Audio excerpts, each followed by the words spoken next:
आप देख रहे हैं नेट्रिक न्यूज, साहस सच कहने का। नमस्कार, मैं हूं साहिल और आप देख रहे हैं नेट्रिक न्यूज। आज हमारे साथ बातचीत की इस विशेष कड़ी में शेर सिंह राणा मौजूद हैं। शेर सिंह राणा जी, आपका नेट्रिक न्यूज पर बहुत बहुत स्वागत है। जी नमस्कार, धन्यवाद। शेर सिंह राणा जी, ऐसी खबरें आ रही है कि आप एक पद यात्रा का आयोजन कर रहे हैं। इस पद यात्रा की दरअसल असली वजह क्या है?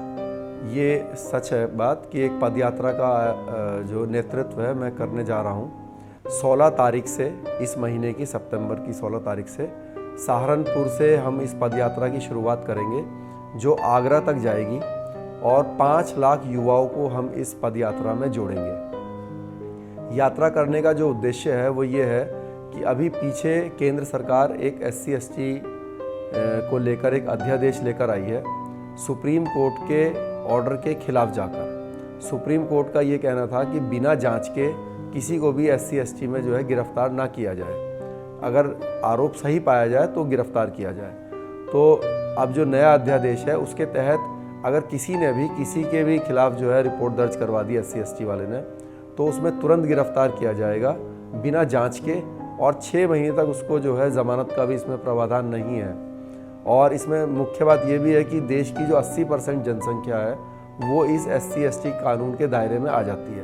पूरा जनरल वर्ग, पूरा OBC, पूरा जो है अल्पसंख्यक वर्ग, मतलब देश का 80% पॉपुलेशन जो है वो इससे पीड़ित हो सकती है।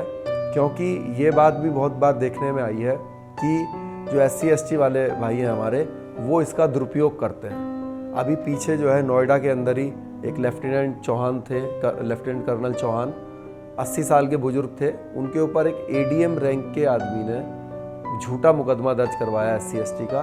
और जब बहुत ज़्यादा दबाव पड़ा एक्स आर्मी पर्सन्स का, तो उसमें जांच की गई, CCTV की जांच की गई, जबकि वो शुरू से कह रहे थे कि आप इसमें जांच कर लीजिए।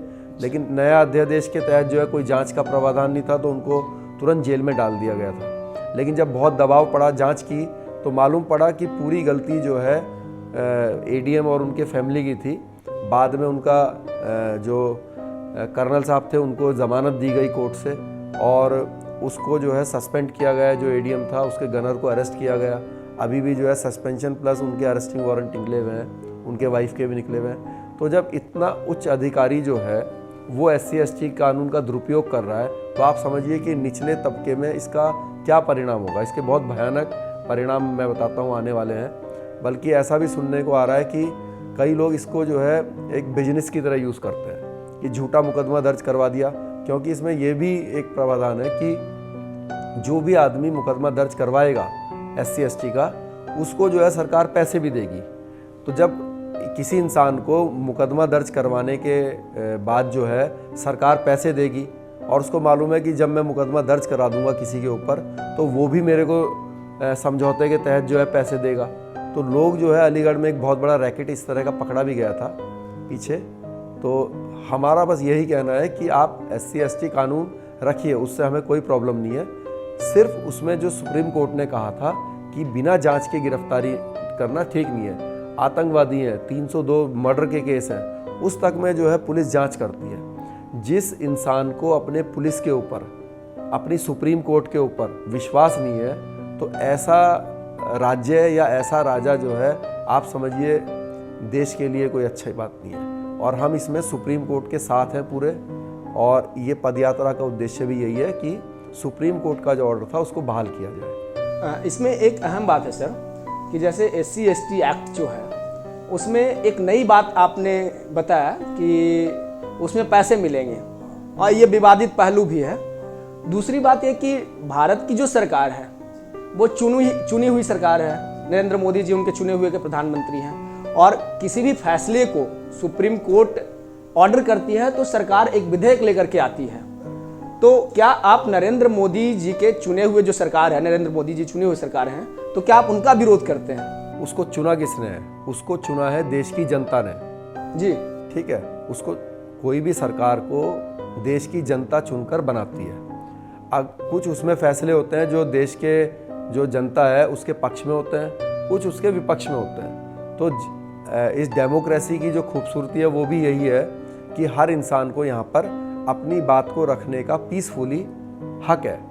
हम कोई लड़ाई नहीं कर रहे, हम कोई झगड़ा नहीं कर रहे, हम पीसफुली अपनी पदयात्रा निकाल रहे हैं लोगों को जागरूक करने के लिए। देखिए जी, आपके साथ अन्याय हुआ, ये जो मोदी जी ने किया, ये अन्याय किया, तो हर इंसान को अपनी बात रखने का हक है, तो इसमें कोई हम गलत काम नहीं कर रहे हैं। दूसरा सवाल भी आपके पदयात्रा से जुड़ा हुआ है।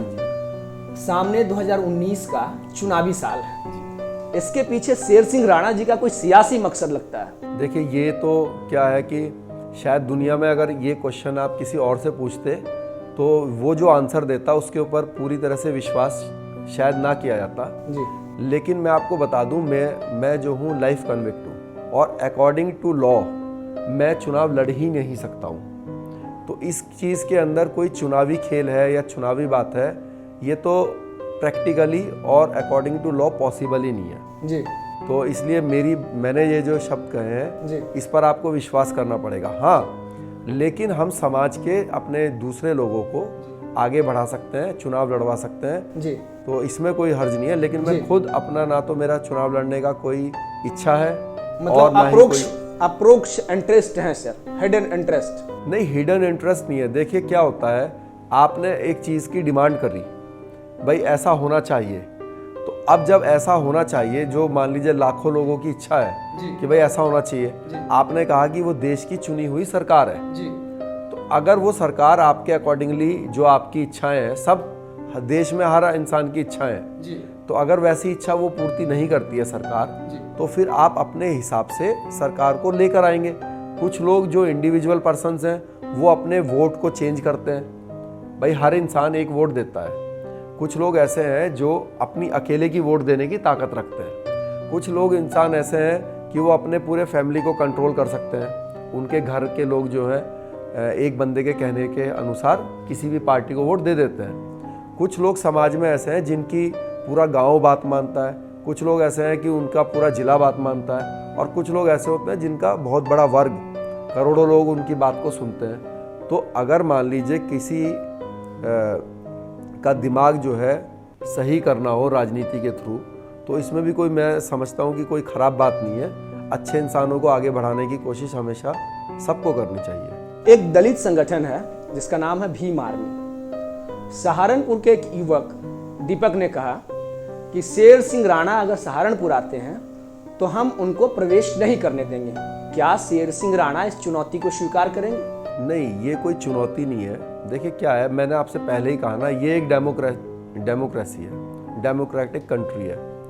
उन्होंने ये बात कही, उनको हो सकता है कि सस्ती पब्लिसिटी की ज़रूरत हो, भाई इस तरीके से कोई भी आरोप आप किसी के ऊपर लगा देंगे या फिर कुछ भी आप बोल देंगे उठपटांग, ठीक है नहीं। देखिए ये एक लोकतंत्र है, किसी को भी कहीं पर जाने की आज़ादी है। हम कोई क्राइम करने नहीं जा रहे हैं कि कोई हमें रोक देगा। हम जो है लॉ ओबीडियंट पर्सन है, कानून के तहत जा रहे हैं जहाँ पर भी जा रहे हैं। तो अगर वो इस तरह की जो धमकी देते हैं, कायदे में पुलिस को और एडमिनिस्ट्रेशन को ऐसे लोगों को ठीक करना चाहिए। अगर शायद हमारे जैसा आदमी उनको कुछ ऐसे बोल देगा तो ये लोग रोना धोना शुरू कर देंगे कि देखो हमें धमकी दे दी, हमारे साथ अन्याय कर रहे। वो कुछ भी बोल सकते हैं, मैं परवाह नहीं करता इस चीज़ों की। लेकिन जिस दिन अगर ऐसी भाषा का हम प्रयोग करेंगे तो पूरा वो लोग ये कहेंगे कि देखिए हमारे खिलाफ कैसे कैसे बोलते हैं, ये क्या करते हैं। लेकिन क्या है कि अब मेरे को हंसी आती है ऐसी बातों पे, इसलिए कोई इसमें जवाब देने की भी ज़रूरत नहीं है। बस मैं यही कहूँगा कि उनको शायद सस्ती लोकप्रियता चाहिए, जो भी वो हमारा भाई है तो वो उसको मिल गई, और भी बोलना चाहे बोल ले, वो तो जो समय है वो दिख जाएगा कौन क्या करता है क्या होता है, यही कहूँगा बस। भारत का जो शौर्य का प्रतीक है, लोग बताते हैं, जानकार बताते हैं हिंदुस्तान के, कि एक कोहिनूर हीरा था, तो तख्ते ताऊस भी कहते हैं, मयूर सिंहासन बना हुआ था।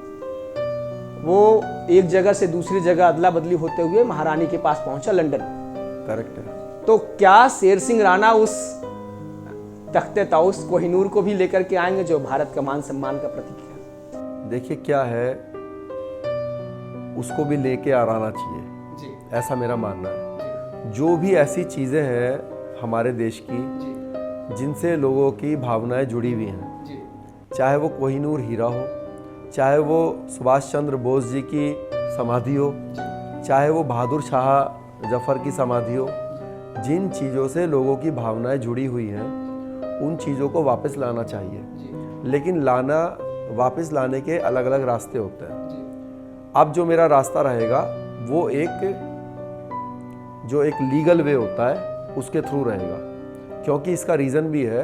देखिए, जो पृथ्वीराज चौहान जी की समाधि लाने का जो मेरे को ईश्वर ने मुझ पर जो कृपा करी और मैं लेकर आया, उसका जो रीज़न था वो ये था कि पृथ्वीराज चौहान जी की समाधि के साथ अफ़गानिस्तान में बेइज्जती की जाती थी, इंसल्ट की जाती थी। लेकिन बहादुर शाह जफर जो उनकी जो कब्र है अपने बर्मा में, या जो सुभाष चंद्र बोस जी की जो समाधि है जापान में, उनको बहुत रिगार्ड और बहुत इज्जत के साथ वहाँ पे रखा हुआ है। ऐसा नहीं है कि उनकी इंसल्ट की जा रही है, लेकिन उसको लोगों की, हमारे देश के लोगों की उनसे भावनाएं जुड़ी हुई है। तो गवर्नमेंट को, भारत सरकार को रिक्वेस्ट करके उसको इधर ले आना चाहिए, इसमें कोई दिक्कत नहीं है। और जो कोहिनूर हीरा है वो भी बहुत संभाल के उन लोगों ने रखा हुआ है, उसके लिए भी उनको कोशिश करनी चाहिए भारत सरकार को कि वापस लेकर आए।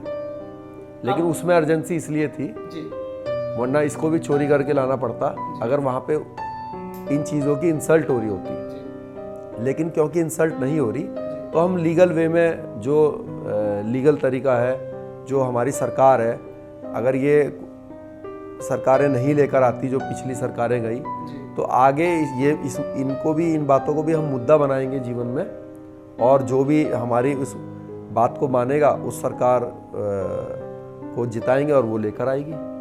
आप पूरा देश घूम रहे हैं जी।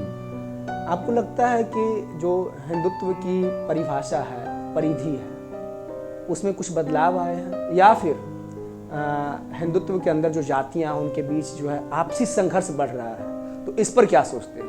देखिए, मैं बहुत कष्ट के साथ आपको ये बात बोलता हूँ, मुझे बहुत पीड़ा है ये शब्द बोलते हुए, कि इसमें कोई दो राय नहीं है कि जो हिंदुत्व है उसके अंदर बहुत ज़्यादा, मतलब सबसे ख़राब टाइम मेरी नज़र में इस समय चल रहा है। और इसके पीछे सबसे बड़ा जो जिम्मेदार है वो बीजेपी है। इसलिए है बीजेपी कि वो जानबूझकर ऐसे ऐसे मुद्दों को उखाड़ के लेकर आई है कि जिससे कि जातिवाद और हिंदू धर्म में जो फ्रैक्शन है वो आ जाए। देखिए, जोड़ने का श्रेय भी उन्हीं को था।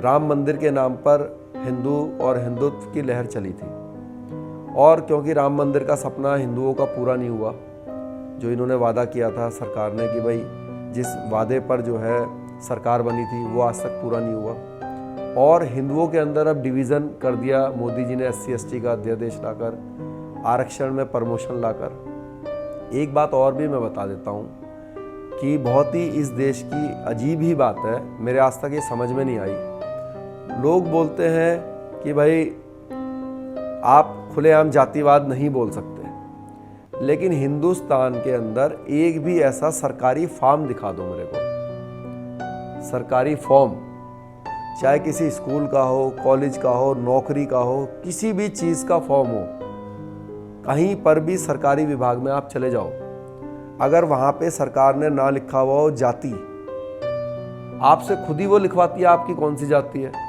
खुद ही सरकार बोलती है कि जी इस जाति के आदमी को हम ये चीज़ देंगे, इसको ये नहीं देंगे। जब सरकार खुद ही जाति को फैला रही है तो आप लोगों से ये आशा करें कि वो उस चीज़ में ना बोलें। आपके सामने अगर किसी, आपके 80% मार्क्स आए, 40% मार्क्स वाले को अगर नौकरी मिल जाएगी या कॉलेज में एडमिशन मिल जाएगा, तो आप 80% वाले से ये कैसे अपेक्षा करते हैं कि वो जीवन भर जो है ये नहीं कहेगा भाई मैं जातिवाद की वजह से जो है पीड़ित हूँ, और फिर आप ये कह रहे हैं कि भाई जाति की बात मत करो। तो ऐसा कैसे संभव है?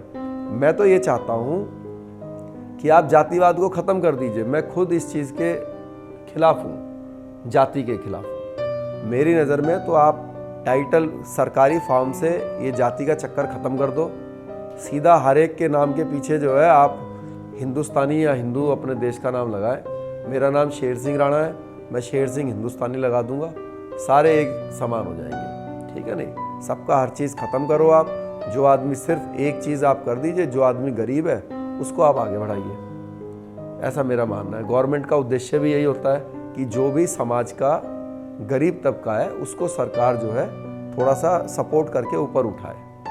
लेकिन हर चीज़ देश में जाति के नाम पर खुद सरकार करती है, तो फिर इसमें आप बताइए ना, एक आम आदमी से आप अपेक्षा रख रहे हैं कि वो अपनी जाति के लिए या जाति के शब्द का यूज़ ना करें, जब आप खुद ही हर फॉर्म में, हर सरकारी चीज़ में आप उसका इस्तेमाल कर रहे हैं। तो ऐसे में सवाल ये उठता है कि आज़ादी के बाद से जो लोकतांत्रिक प्रणाली है उसमें हमेशा चुनी हुई सरकारें रही है, तो क्या जो लोग हैं वो गलत लोगों को चुन रहे हैं या फिर जनता अपने चुनाव में कुछ गलती कर रही है? देखिए, पहले तो मैं आपको बता दूं कि अभी तक पूरी डेमोक्रेसी भी है ही नहीं। आप इसको कैसे डेमोक्रेसी बोल सकते हैं? डेमोक्रेसी का मतलब ये है, आप हर चीज़ में बोल सकते हैं कि भाई ठीक है, हम इसको नौकरी देंगे, इसको नहीं देंगे, ठीक है, गवर्नमेंट ऐसे बन सकती है। लेकिन आप मुझे ये बताइए कि जो लोकसभा का चुनाव है या जो विधानसभा का चुनाव है राज्य के अंदर, उसमें सीट भी तो आरक्षित है। भाई लोकतंत्र का मतलब क्या है? लोकतंत्र का मतलब है कि जो जनता है जिसको चाहेगी उसको विधायक बनाएगी, जिसको चाहेगी अपना सांसद बनाएगी। लेकिन अगर आपने ये बोल दिया कि भाई ये गाजियाबाद लोकसभा है या हाथरस लोकसभा है, यहाँ से सिर्फ एससी समाज का ही कैंडिडेट आएगा, तो आपने वहाँ के जो 20 लाख वोटर हैं, आपने उनके पास जो है ऑप्शन कहाँ छोड़ा? आपने निर्धारित कर दिया कि अगर वो शेर सिंह राणा को पसंद करते हैं तो शेर सिंह राणा वहाँ से खड़ा नहीं हो सकता, वहाँ से वही वर्ग का खड़ा होएगा। तो आप मुझे बताइए ना, डेमोक्रेसी कहाँ है? आपकी इच्छा कहाँ है कि मैं उसको ही चुनूंगा? तो ये कहना कि भाई वहाँ पे जो सरकार बन रही है वो पूरी तरह से लोगों की इच्छा अनुसार बन रही है, तो ये महामूर्खता वाली बात है। क्योंकि जो पूरा देश का डेमोक्रेटिक सिस्टम है ये मतलब मेरे तो समझ से बाहर है। एक तरफ आप बोल रहे जी ये लोकसभा सीट है, इससे तो जी यही फला आदमी खड़ा होएगा, और फिर कह रहे जी ये देखो पब्लिक ने चुन के भेज दिया। पब्लिक ने कहाँ चुन के भेज दिया? हो सकता है कि अगर ये बंदिश ना होती तो उस आदमी को 10 वोट ना मिले, ठीक है नहीं? तो मेरा ये कहना है कि ये पूरी तरीके से जो सिस्टम है, ये सिस्टम में ये कहना कि भाई पूरे जो लोगों की इच्छा अनुसार सरकार बनती है या पूरा पार्लियामेंट बन रहा है या विधानसभा बन रही, ये कहना ही गलत है मेरी नज़र में। खैर, एक और सवाल है सर, आप मेरठ गए हुए थे और मेरठ में गांव है सोम चौबीसी, जहां आपके साथ संगीत सोम जी को, जो वहां के फायर ब्रांड बीजेपी लीडर हैं, उन्होंने मंच साझा करना था आपके साथ, लेकिन उन्होंने उससे किनारा किया। तो इसको किस तरह से आप मानते हैं? सोम चौबीसी जो है वो गांव नहीं है, वो क्या है, एक सोम जो है राजपूतों का एक टाइटल है, कास्ट मतलब, तो वो सोम चौबीसी जो है 24 गांव जो है वो सोम टाइटल के हैं जी। तो उस एरिया में तो कई प्रोग्राम्स में कर चुका जी। और मेरी ये ऐसी जानकारी में नहीं है जो आप बता रहे हैं जी। कि उन्होंने या किसी ने भी शेयर करने से मना कर दिया हो। बाकी कोई अगर करता भी है, देखिए वो मतलब ये आंसर तो वही दे सकते हैं जो वो कोई भी इंसान हो जिसने कभी मना किया हो, या लेकिन मेरी ऐसी जानकारी में नहीं है ना। उनके मन का भाव तो वही जानते होंगे, मैं कैसे बता सकता हूँ। राणा जी, चुनाव आने वाले हैं जी, आपने अभी जिक्र भी किया वर्तमान सरकार की, नरेंद्र मोदी सरकार की। आपको लगता है कि नरेंद्र मोदी सरकार जो है 2019 में वापसी कर पाएगी, या भारतीय जनता पार्टी फिर उसी जो मिराकल आंकड़ा जो है, चमत्कारिक आंकड़ा जो है, उसको पहुंच पाएगी उस पर? क्योंकि बहुत सारी समस्याएं लगातार देश के सामने है, बेरोजगारी है, ईंधन है, तमाम तरह की चीज़ें। और आपने भी एक जो मुद्दा बताया SC/ST एक्ट भी एक रहा है, तो कैसे देखते हैं आप?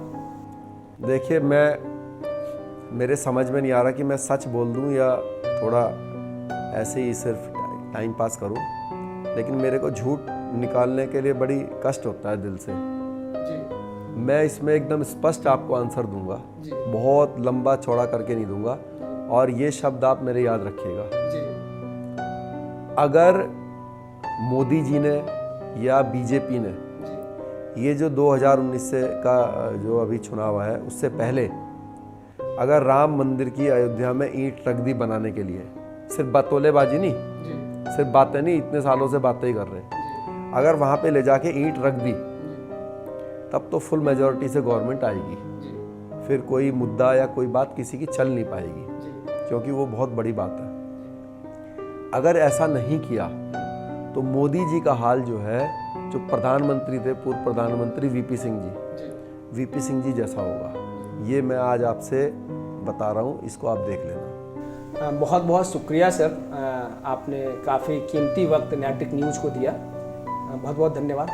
बहुत धन्यवाद। एक खास बात कही है शेर सिंह राणा जी ने कि अगर नरेंद्र मोदी अयोध्या में राम मंदिर निर्माण के लिए ईंट रखते हैं, ईमानदारी से उसकी निर्माण की प्रक्रिया में लगते हैं, तब 2019 में नरेंद्र मोदी की सरकार दोबारा सामने आएगी। नहीं तो ये वही हाल होगा जो वीपी सिंह सरकार का हुआ था।